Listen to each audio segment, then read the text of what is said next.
तो stage 4 arthritis होता क्या है?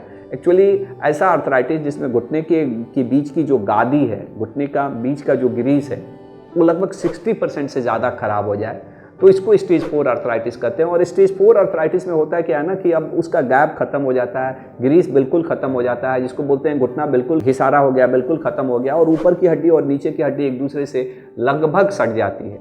और ऐसे स्टेज में ना इंसान को बड़ा कष्ट होता है, घुटने मोड़ने में, खड़ा होने में, सीढ़ी चढ़ने में, घुटना टेढ़ा भी हो जाता है, या मैंने ऐसे सबके नहीं होते लेकिन बहुत लोग के टेढ़ा भी हो जाता है। और वो इस हद तक उसके घुटने में कष्ट होती है कि वो रोज़मर्रा के कार्य, जैसे रोज़मर्रा के कार्य मीन्स बाथरूम जाना, जाके खुद से स्नान कर लेना, बिछावन पर से उठना, वो भी कष्ट हो जाता है। मैंने अगर बहुत ही एडवांस स्टेज में दिक्कत है तो ऐसे सिचुएशंस में अगर इस तरह का सिचुएशन हो जाए। अच्छा, एक चीज़ और भी बहुत ही इंपॉर्टेंट है कि ऐसे मरीजों को दर्द की दवाइयाँ भी काम नहीं करती। हो सकता है कि शुरू के स्टेज में आपको दर्द की दवाइयाँ काम आए, उससे फ़ायदा हो, लेकिन अगर स्टेज 4 अर्थराइटिस हो गया है और उसका एडवांस स्टेज हो गया है तो आप दर्द की दवाइयाँ भी खाएंगे ना तो दर्द आराम नहीं होता।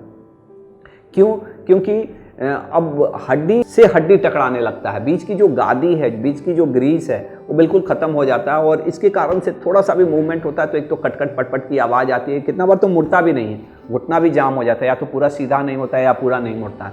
तो ये स्टेज 4 के लक्षण है। और स्टेज 4 एक ऐसी बीमारी है कि अगर आपके स्टेज 4 की अर्थराइटिस है और आप अपने रोज़मर्रा के कार्य नहीं कर पा रहे हैं या दवाइयों से भी आपके कष्ट ठीक नहीं हो रहे हैं, तो फिर उसका एक ही उपाय बचता है कि आपको ऑपरेशन करा के घुटने बदलवाना चाहिए। अगर स्टेज 4 अर्थराइटिस है तो ऐसे कंडीशन में टोटल नी रिप्लेसमेंट करना पड़ता है, टोटल घुटने को पूरा बदल के उसमें ज्वाइंट बदल देते हैं।